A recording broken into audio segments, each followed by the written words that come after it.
The following is a presentation of the Belly Up Sports Media Network. Here's what's cooking on today's Sports Stove podcast. We're talking Major League Baseball news, Shohei Ohtani's deal, prospects getting to play. We'll talk about all that and more. NFL Week 15 picks and reactions to some of the things that happened last week as well. That's what's cooking on today's Sports Stove podcast. From Belly Up Sports and the Belly Up Podcast Network, you're listening to the Sports Stove Podcast with your host, Vince Stover. Hey, good looking, what you got cooking? How's about cooking something up in me? Welcome in to an all-new edition of the Sports Stove Podcast presented by Righteous Felon Jerky. Now is the time to order your stocking stuffers so they can be in time for Christmas. Go to righteousfelon.com, find your new favorite flavor, and find some favorite flavors for the ones you love. Use the promo code STOVE15 at checkout to get 15% off your purchase. Again, that's STOVE15, STOVE15, to get 15% off your purchase. Well, welcome into tonight's edition of the Sports Stove Podcast. I'm your host, Vince Stover, joined as I am every Wednesday night by my dad, Dale Stover. Dad, how you doing? Doing good. Things winding down here in football a little bit, but a lot going on in all the sports. So busy time of the year, of course, with college basketball and, of course, hockey and just a lot of things going on in baseball news, which we're going to talk about here. So, and the NFL, a little tough for us this week, but hopefully it'll pick up this weekend. We'll see. Yeah, it's been an interesting sports week. In basketball, Draymond Green makes news again. He punches Nurkic in the face.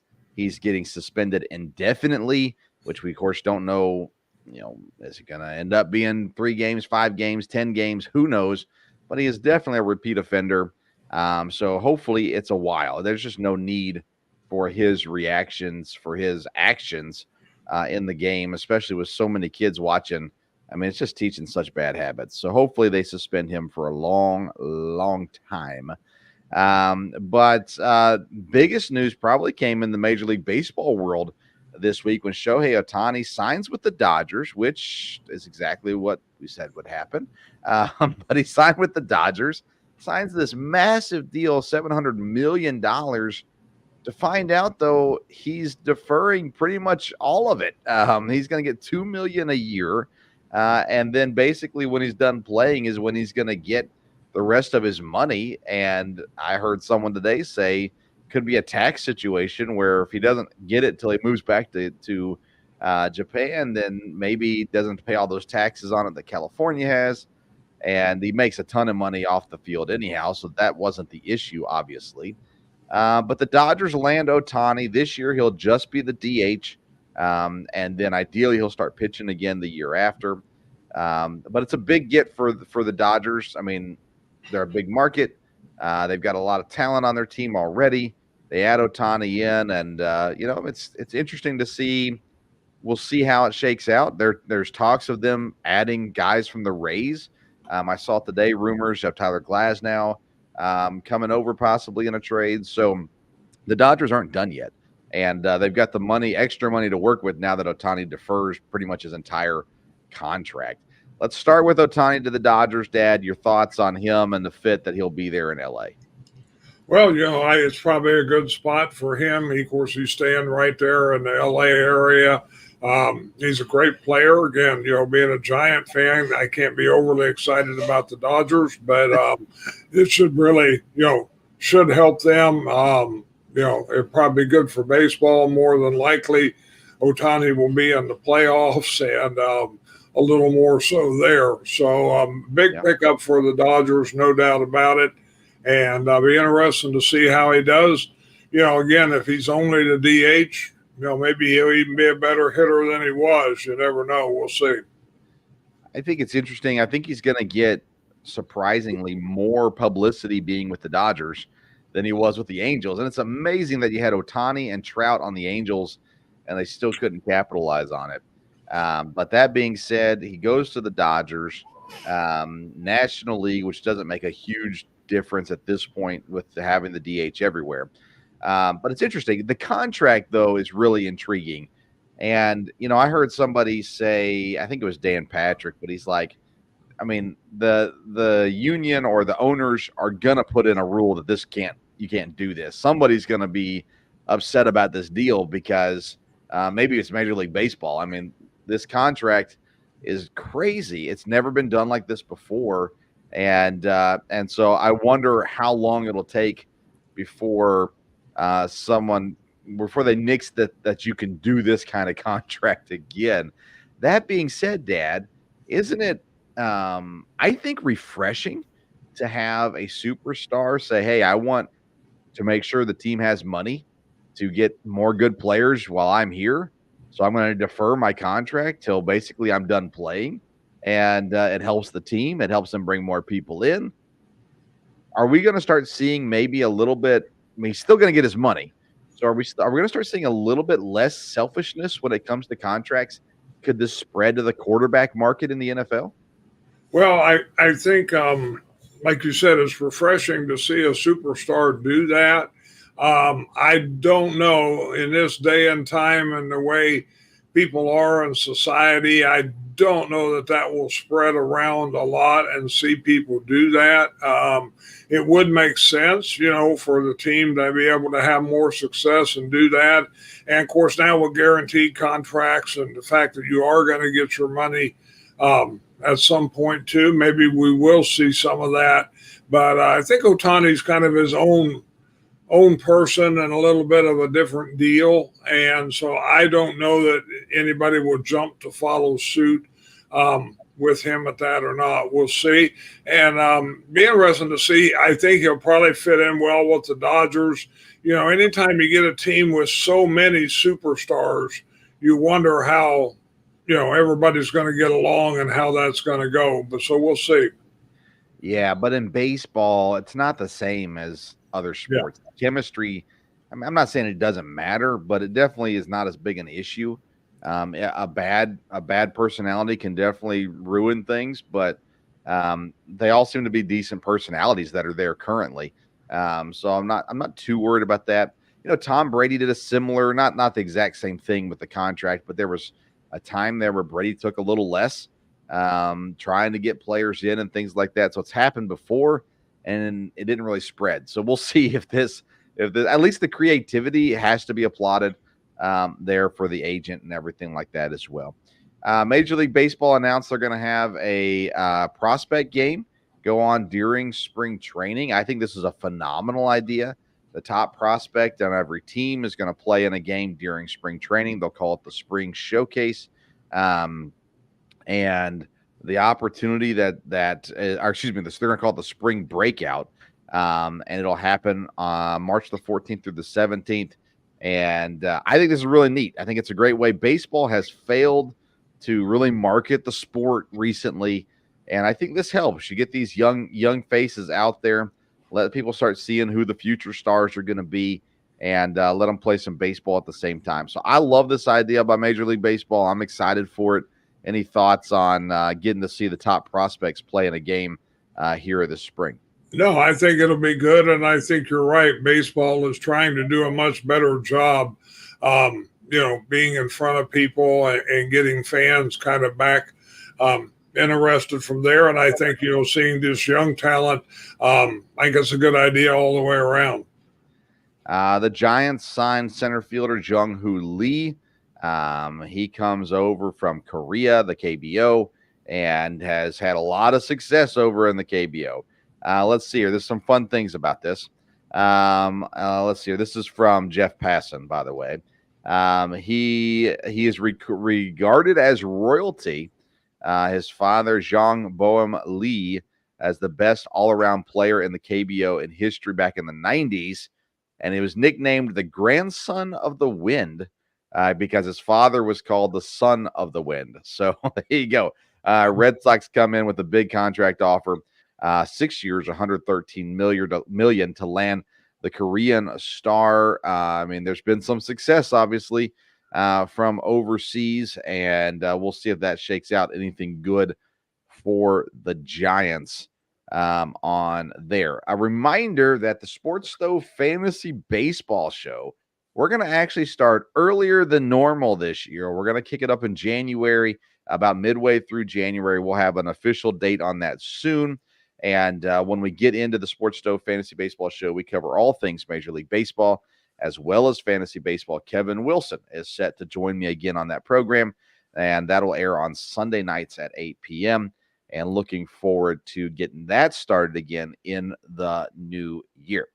All right, let's transition over to football and the NFL. Week 14 brought all kinds of fun things. 2 Monday night upsets. The Patriots won on Thursday night, which is wild. The Buccaneers jumped right back into the NFC South battle.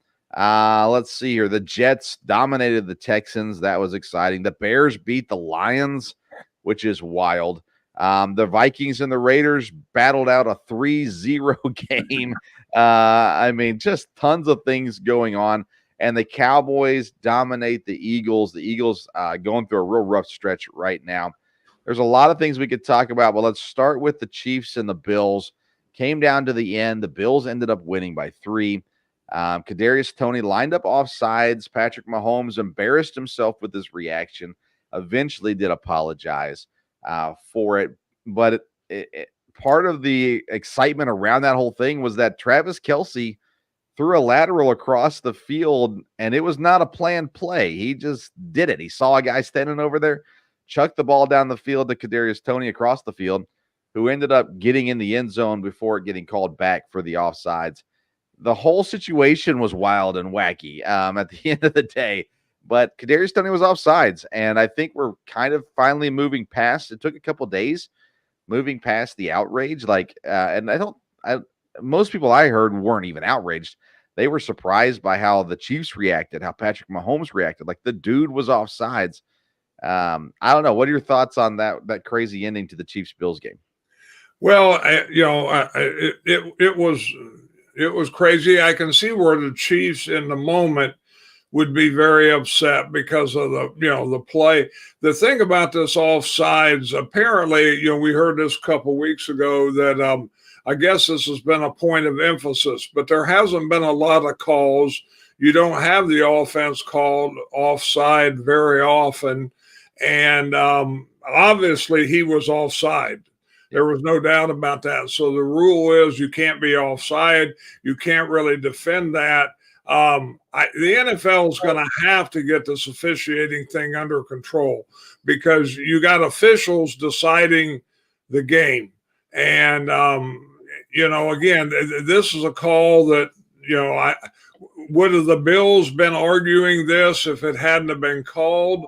I don't know. You don't hear people argue that a lot. Now, he was offside. And of course, the whole thing with instant replay and, angles and being able to look at it, you can figure all this out, where before you couldn't. You kind of go with the emotion of the game, and boy, they were driving down and whatever. I do think the Chiefs reacted probably wrongly on this. I can see why in the heat of the game, sure, they would be very upset and very frustrated. But I know I saw a little bit today, something about the NFL said, the officials, it's still kind of a work in progress. You're always going to have officials make mistakes, but they didn't. It just seems like you've got to, something should be able to be done. But the officials didn't make a mistake. They did the right thing. They actually called what they were supposed to call. I mean, the officials are not at fault for this. Had he looked over at the official and asked him to check, and the official didn't respond, then the officials would be at risk or at fault. But they didn't do anything wrong here. He was lined up off sides. He should have seen that. He should have known it. Now, Dan Orlovsky said that Kadarius Toney was lining up on the line a lot in that game, and they hadn't called it to that point. I didn't see that, so I don't know about that. But I mean, at the end of the day, it was offsides. The Bills wouldn't have complained about it in the moment, but I would assume that after the game, looking back at it, it probably would have gotten posted. Look, he was offsides. They should have called it. And that's why we lost the game, or whatever it may be. I mean, the way the Chiefs responded was a little ridiculous. I listened to Travis Kelce and Jason Kelce this today on their podcast, and and his reaction was, "Hey, man, we're going to move on," and I appreciate that my teammates stuck up for my teammates. Like, that's what we're going to do. And but at the end of the day, he was offsides. The officials should not be ridiculed at all for calling it. He was clearly offsides, and that's what you want. Now, last week, the Packers got away with a pass interference call that could have affected the outcome of that game. So that's fair to be upset, and maybe that frustration boiled over into this game as well. So, I mean, I think Patrick Mahomes' reaction was embarrassing. And like I said, he apologized for it, so I don't want to rag on him, but the way he went after the official and had to be held back, I mean, that's just, you can't do that. So anyways, it was interesting. They had the Cowboys. I mean, they dominated the Eagles. The Eagles have had 2 rough weeks, but at what point do we start respecting the Cowboys enough to say, hey, they're a legitimate threat this year in the playoffs? Well, I think of what they've showed so far is definitely you have to say that they are a threat. Now are the Eagles going to slide way down here or not? We don't know. But the Cowboys definitely are playing well. They've got weapons. It looks like McCarthy calling the plays this year, has made a difference and was a good thing there. So again, the Cowboys definitely be a factor, be a good chance they're going to win the division, and probably get a home game and at least one. And so they may be in the thick of it this year. We'll see. What about the Lions? They lose 28-13. People are still all over this. Justin Fields is going to get traded. They're going to draft a quarterback thing. The Bears have looked pretty solid the last couple of weeks, and the Lions, who looked like they were going to run away with the division and they should still win the division, they got embarrassed last week. What's going on in Detroit? Yeah, we've kind of, I've said all year, Detroit is not as good as people said they are. It's funny, I saw the power rankings, I think, today, and they're still ranked pretty high. So apparently somebody thinks they're still good, but it's a little bit of a mystery, and we'll see how the next couple games go, because they've got some games that they're definitely going to be challenged in. And, of course, they got the Vikings twice.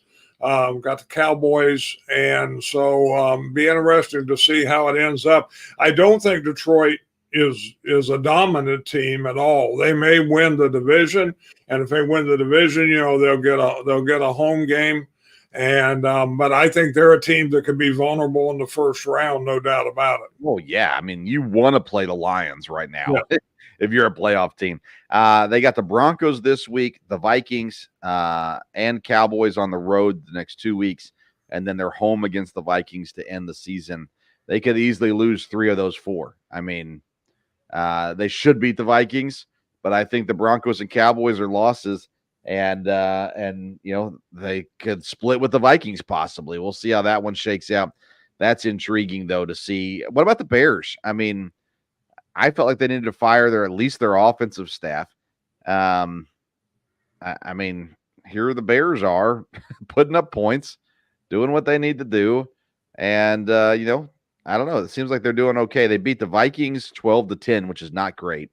They lost to the Lions the week before that by 5 points, 26-31. They beat the Panthers before that. They got the Browns this week, so that's going to be a tough defensive matchup. They got the Cardinals, the Falcons, and the Packers. I mean, the Bears could come out of this with 8 wins, 7 wins as well. Intriguing. I don't know. What do you think about the Bears right now? Yeah, I'm not all on the Bears train as far as them turning everything around. The schedule, it does benefit them. So they could end up, like you said, with 7 or 8 wins. And that would be an improvement for them there. No doubt about it. Justin Fields is throwing the ball a little better. Of course, he runs the ball a lot. And, but yeah, that was a big win for him against the Lions. And, we've talked about teams needing to lose to get the draft pick, but they don't have to because they've got Carolina's draft pick. So, Right. so we'll see. The Bears are playing a little bit better, but again, I think looking at who they've played and the games they've played, but they are scoring points, so you can't take that away from them. Well, I feel like they're playing the way I expected them to play now. They didn't start the season that way. They started the season just horrible. I'm sitting there looking at them going, man, they should not be this bad. I didn't expect them to be good, but they were so bad. Now they're playing at least to the level I thought they were supposed to be at. That 6 to 8 wins, 8 wins as the ceiling, but 6 is the floor. I felt 6, 7, 8 wins is kind of where they needed to be this year, and that looks like that's where they're going to get to. I still don't think they should get rid of Justin Fields. I think that would be wild, but you get the number 1 overall pick, and if you think Caleb Williams is that guy, and you can, I'm sure, get a haul for Justin Fields. So that's a conversation we'll hear throughout the offseason. Monday night, the Packers lost to the Giants by 2. They're still depleted with injury. Christian Watson, Aaron Jones out. Jair Alexander, one of their best defenders, out. So either way, they shouldn't have lost to the Giants, but they did.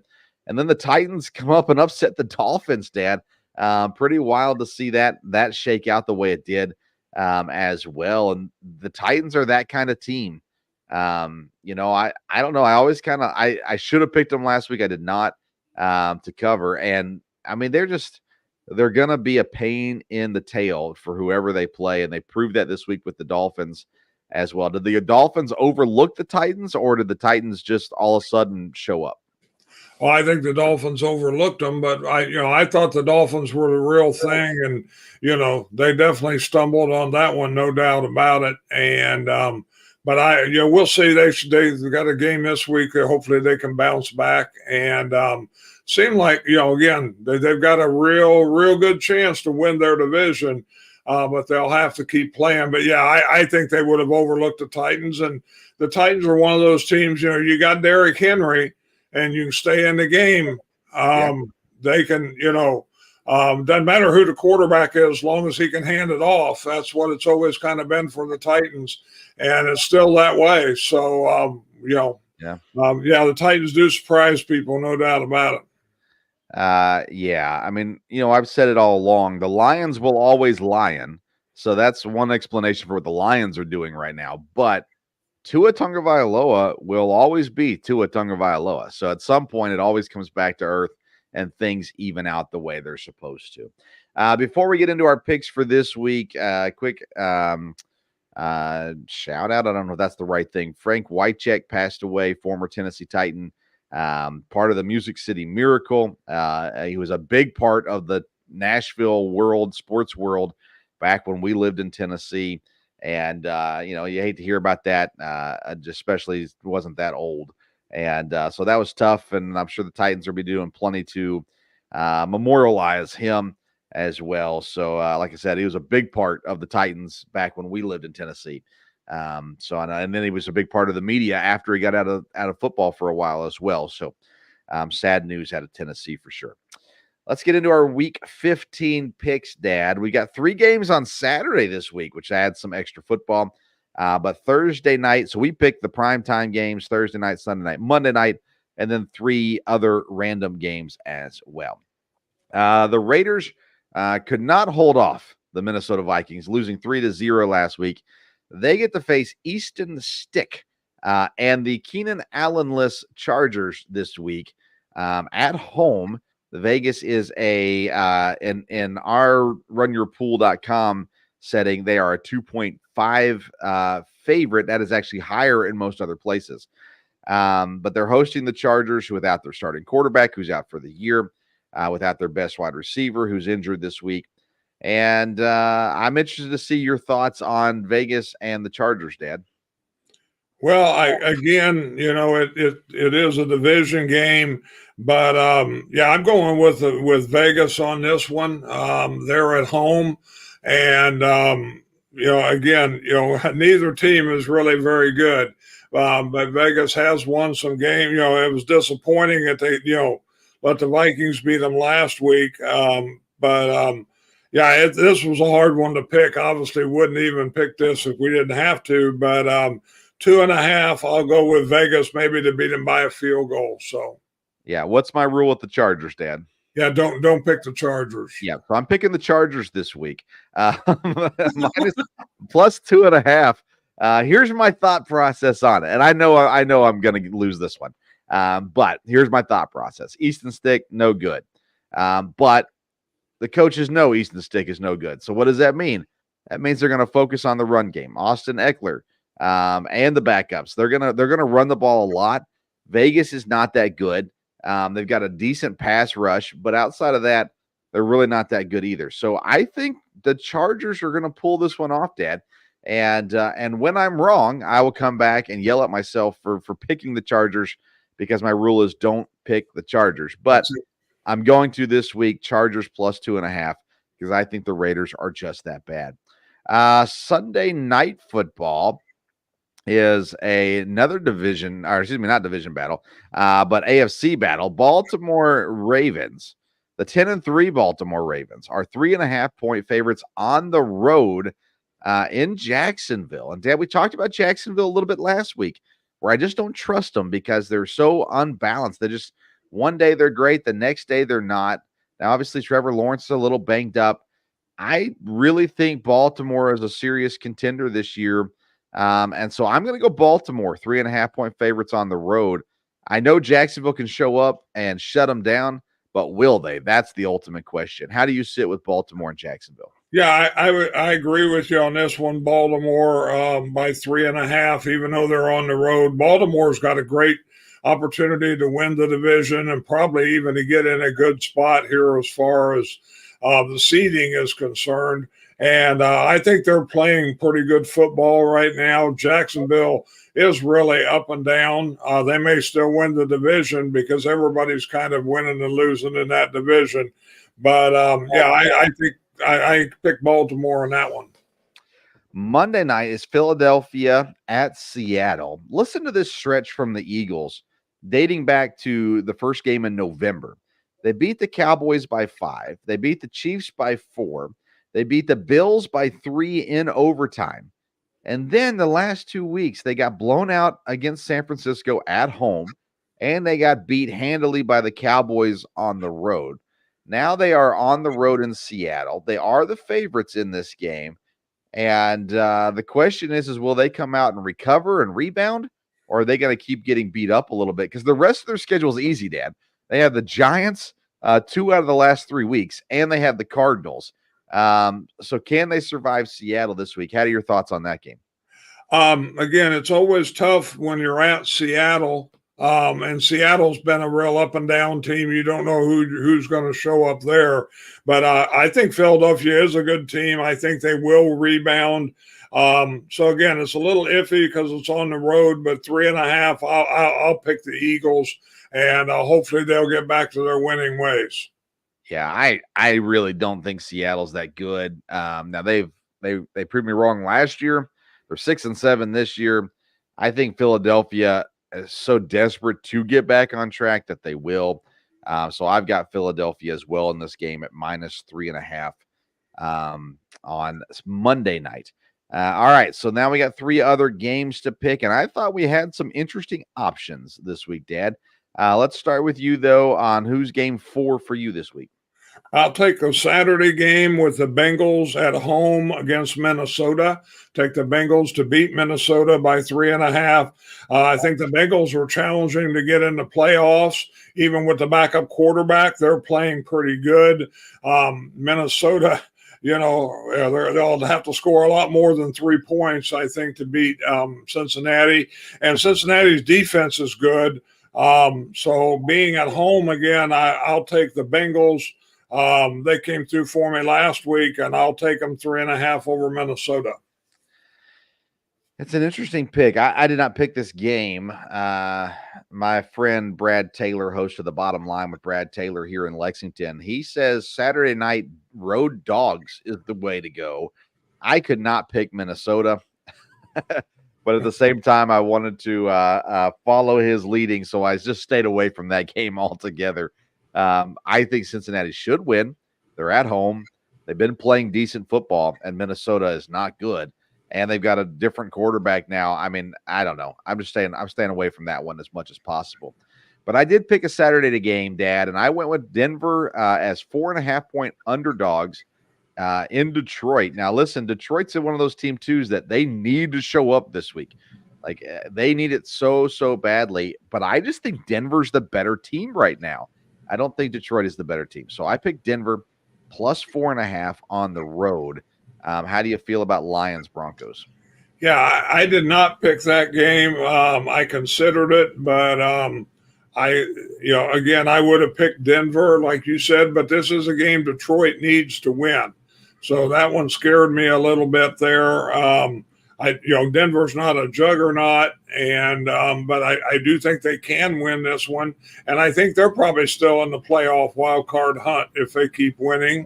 So it'd be a big game for them. I would agree with you picking Denver, but I did not pick that game. I mean, honestly, at this point, anybody that's in the playoff hunt has to win this week. Like you cannot afford to lose at this point in the season if you're in the hunt, and so they're all desperate for wins. Detroit definitely is desperate, but I go Denver in that one. Who's game number 5 for you this week? Game number 5, I had to consider because we got news this week about a couple of defensive players for Cleveland being hurt. But as I looked at all the games, I'm going to go ahead and take Cleveland because they are at home against Chicago. Again, I've been big on Cleveland's defense all year. I know we just talked about, you talked a lot about Chicago scoring points. We'll see if they can do that against Cleveland. Now, Cleveland has lost a couple big defensive players, and I think they've lost them for the year. Cleveland's hanging in there, and I'm just not that big on Chicago. So I'll take Cleveland at home to win that one, to cover. I almost picked Chicago in this game. I ended up not picking this game. Cleveland to me is the most overrated team in the league. Their defense has been phenomenal, and their offense has been sufficient. But I don't think they're an 8-5 team. Like to me, they're more of a 6-7 team. But they've been able to will out some wins. I didn't pick the game. Had I picked it, I would have went Chicago here. I like what Chicago's doing right now more than I like what Cleveland's doing, even though Cleveland has the better record. I picked the NFC South game, Dad. Atlanta, 3.5-point favorites over Carolina. Carolina is very bad. Atlanta is not good, but I think they're good enough to win by more than a field goal against Carolina, even at Carolina. Any thoughts on Falcons, Panthers? No, I didn't pick that one. That's one of those I kind of got a gut feeling if Carolina's ever going to kind of rise up here and play, Atlanta would be the team they could beat. But Atlanta's very much in the hunt, so they should win this one. But no, I didn't pick that game. I mean, Atlanta's beatable. I won't argue with that there. Who's better, Atlanta or the Saints? That's a really good question. I think the Saints, but not by much, right? But you don't know that, so yeah, and you wouldn't say that they're much better, right? I think they're better, no doubt about it. So okay. Well, last week the Saints beat the Panthers 28-6. I don't think Atlanta and New Orleans are that far apart. I'd actually put Atlanta over New Orleans personally, but I don't think they're that far apart. I think that the Panthers are that far behind. so I think I feel pretty comfortable with this one. All right, game number 6. Who'd you pick? I'm going to take the Rams at home, 6.5 over Washington. I think the Rams are making a real push toward the playoffs here. Again, I don't think they're a power team, but I think they're playing better. Washington is not playing good at all. It's at LA. 6.5's a lot, but I think they can beat them by a touchdown. So I'm going with the Rams over the Commanders. All right. I didn't pick this game. I did look at it, and I looked at it hard. I think Washington is going to keep this one close, Dad. Now, last week they got blown out by the Dolphins, but the Dolphins are a high-powered offense. The week before that, they got blown out by the Cowboys. The Cowboys are a high-powered offense. The rest of their games have been close. And I think that the Commanders are relatively close, I should say. But I will say this too. I think that Matt Stafford we already respect Matt Stafford, but I think that he is proving his legacy at this point with the Rams and what they're doing. I think the Rams are playing very good football. I need their running back to score a whole bunch of points this week. I'd be all for the Rams covering at 6.5. I stayed away from this one, though, because the Commanders actually scare me a little bit as a team that's maybe more competitive than we're giving them credit for when it's all said and done, although they're letting their quarterback get hit a lot, which is never a good thing. But I'd be a little worried if I were the Rams this week. My last pick, Dad, I decided to go Houston again. Houston's 2.5-point underdogs to Tennessee at Tennessee. Tennessee comes off the big win. They're going to be hyped, but it's a short week for them. And I think that Houston, even though they're a little banged up, I kind of think that there's a good opportunity for Houston here to stay in that playoff hunt and get a win over Tennessee this week. And typically, at Tennessee division game, that would scare me off a little bit. But I was looking at the other options that we had, and I felt like that was the safest option of the ones that we had left. So I went Houston, 2.5-point underdogs to Tennessee. Thoughts on the Titans and Texans? Well, I would have picked that one if I knew C.J. Stroud was going to play, but that's not for sure yet. And if he doesn't play, then I don't feel nearly as confident. I do think they would win if he played. And again, that division, they've still got a chance to win that. But when I looked at that and the quarterback wasn't decided yet, and we're picking tonight, I stayed away from that. Yeah, that line will probably change if Stroud is the quarterback as well. Yeah. All right, let's look at the other games going on this week. Neither of us picked Green Bay and Tampa. For me, it's health. Health is everything. If Aaron Jones is healthy, that helps. It goes a long way. If Christian Watson's playing, that helps too. Tampa's got a powerful offense. They can show up. They're in a race for first place in the division. But it is at Green Bay. Green Bay should win this game. How confident are you that they will win this game? Well, when the idea that Green Bay should win this game doesn't give me any confidence because we've lost games we should have won. I do think health is a deal. I think they can rebound. It was really kind of mystifying the way, they all three areas, special teams, you had a veteran, muff a punt and not know to fall on it. You had defense let them down. Jordan Love rallied at the end and give them the chance to win. But the defense has let us down many times this year. I think injuries are a deal. I don't think probably Watson will be back, and you got Wicks that's out now. Jaden Reed does not have a concussion, so him playing, that will help. If Aaron Jones played, that would be a big big help there. But it's at home. They should win. They've still got a chance. And if they win this one, then they're back, talking playoffs and the playoff hunt because of their schedule. But they really needed that game last week. Would have put them in the driver's seat in a lot of ways. And, they just do some baffling things. Again, they're young. They make mistakes. And when you look at that, you just can't bank on it. Tampa Bay is fighting for the division. But I heard some people talking today, heard Brian Balaga talking, the people in Florida are freezing and it's 60 degrees. So they said anytime you get Tampa up in Green Bay this time of year, that's a good thing. And so I surely hope Green Bay wins. But I was a little scared to pick this game.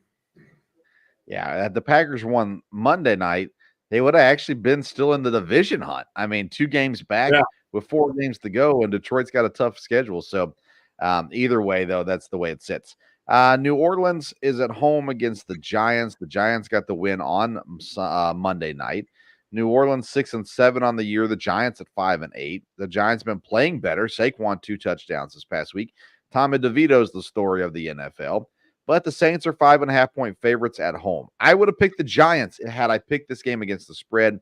I'm not sure the Giants win this game, but I think it's a close one at the very least. How do you feel about Saints Giants?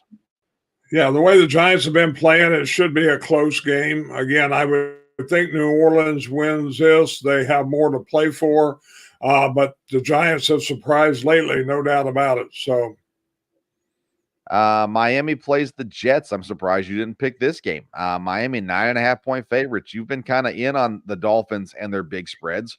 The Jets are no good. Miami coming off a surprising loss. You would think that there will be a wake for this game.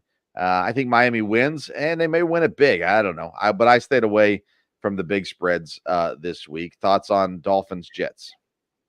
yeah, I did consider picking it, and Miami ought to beat the Jets bad, but you never know. Wilson had a big game last week, so it's kind of up in the air now whether Wilson or DeVito, is the MVP this year. So we'll just have to see. Yeah. I know you're being facetious, but yeah, interesting for sure. Division game, even though it's in Miami, that's always a little scary as well. Kansas City, 2 tough losses. Now they've got New England at New England, 9.5 points. That's why I didn't pick it. But I have a feeling Kansas City could win this game by 40. They're going to be motivated coming into this game. Do you think New England even has a shot against Kansas City this week? No, I don't. I think, they will be very well motivated about it. As far as New England, of course, the news, broke in the last day or so that, Belichick supposedly this is officially, going to be his last season. I don't know if that's his decision. And of course, he was asked about it and he made a very good answer about it, said he was just working on Kansas City. So very Belichickian there from that standpoint. But the Chiefs should have no trouble with this and definitely should rebound. 2 more games. San Francisco is on the road to Arizona, 13.5-point favorites. My buddy Brad here in Lexington, he said, stay away from San Francisco this week. So I did. They're obviously the better team, but do they maybe slip a little bit? Still get the win, but slip a little bit this week, considering that they've had some pretty big wins here as of late. Yeah, 13.5 is what kept me away from it because the Cardinals, you just never know. I mean, all of a sudden they can play better. It is a division game. San Francisco should not have any trouble with them at all. But no, I stayed away from that one. Buffalo at home, 2.5-point favorites against Dallas. Some of my childhood playoff memories are Buffalo and Dallas Super Bowls. Some different things going on back in the day. But man, this one, I didn't know where to go with this one, Dad. Buffalo got the win this past week, but only put up 20 points. Dallas, on the other hand, looks to be one of the best teams in the league right now, but you never know what's going to happen with them too. So Buffalo 2.5 points favorites. I guess I'll go Buffalo because they're at home. Which way do you go with this one? Yeah, this will be one of the more fun games to keep an eye on because Buffalo, are they going to rebound? They need this game. It's at home. Dallas has played super. So if Dallas is as good as they look like they are, they'll win this. And if they win this, then, boy, you're looking, the Cowboys or something. And, the Bills are in trouble. I think just looking at the playoff picture, I think looks like the Bills should be okay, but this will be a big game and being at home.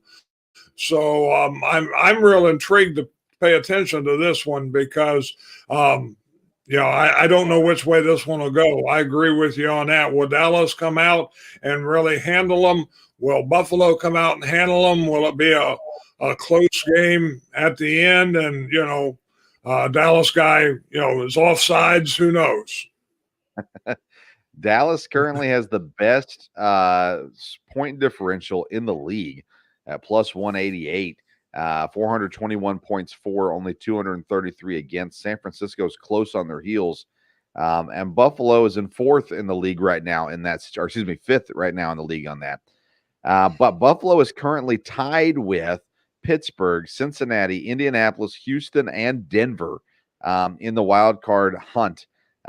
They cannot afford to lose games right now. And wouldn't it be crazy if Buffalo misses the playoffs and Cleveland and Pittsburgh get in? That would be absolutely wild. I don't anticipate that happening, but that would be crazy. Let's see here. Buffalo, by the way, has been bad on the road this year. 2-4 on the road, but they're 5-2 at home. Again, another reason to have a little bit of confidence in this also. When you look at the standings, Miami leads the East. Baltimore leads the North. Jacksonville by a game leads in the South. And Kansas City only by a game leads in the West, as the Broncos are nipping at the heels of the division right now as well. In the NFC, Dallas and Philadelphia are tied. Detroit still has control of the North. Tampa, Atlanta, and New Orleans are all tied at 6 and 7 in the South. And San Francisco, the first team to clinch a playoff spot at 10 and 3, leads the division and has it well under control. Let's see here. Even though San Francisco is the only team to clinch, Carolina and New England have both been officially eliminated from the playoffs as well. So there's a lot on the line this week with these games, and the hunt for the first overall draft pick is still there as well. So we'll see how it all shakes down. Right now, Chicago, by way of Carolina, has the number 1 overall pick. New England and Arizona are right behind them as well. So we'll see how that one all shakes out. Looks like we skipped over one playoff potential game also, the Steelers and the Colts. Oh, yes. Yeah, I'm sorry. That was the Saturday night game. I did skip it. You're right. Steelers and the Colts. The Colts are the slight favorite. Is that how it is on our app? That's how it is on the other things. Sorry, I'd closed that down. I think the Colts, can win. I think the Steelers are slipping, even though they've got a good record right now. And the Colts still have both teams in the hunt. Colts at home, so we'll see. Yeah, Mitch Trubisky at quarterback for the Steelers. Gardner Minshew, of course, with the Colts. I'd go with the Colts as well, with them being at home. I think that's a safe bet for sure. Dad, any NHL thoughts that you feel like we need to know about? No, I mean, the Predators have turned things around and are doing better. So that's exciting. They are only 2 games, only 4 points out of the lead in the division. They've really turned things around. So that's been fun. I think we had another hockey coach fired this week. Seems like we have one of those just about every week. And so we'll see how it goes. But yeah, I've enjoyed following the Predators and glad they've turned stuff around. Yeah, they have turned some things around, looking a lot better for sure. We're not going to talk college football tonight. Plenty of things going on with the portal. Nebraska seems to be landing some people. Kentucky's landed some people. But we'll keep up to that on another episode down the road as well as the baseball stuff and things like that too. So the Sports Stove Local Hour has taken a break through Christmas. So the next 2 weeks, there will not be a Local Hour episode, but there was one on Monday night. You can go and listen to that if you'd like. Bree Crittenden from EKU Women's Basketball joined the program with me and Ryan. Next Wednesday, though, we will be back with another Sports Stove podcast right here. And don't forget to go to righteousfelon.com, order yourself some jerky, use that promo code STOVE15 at checkout to get 15% off your purchase. Follow us on Twitter and Instagram at Sports Stove. And that's it for tonight. So until next time, we'll see you around the Sports Stove.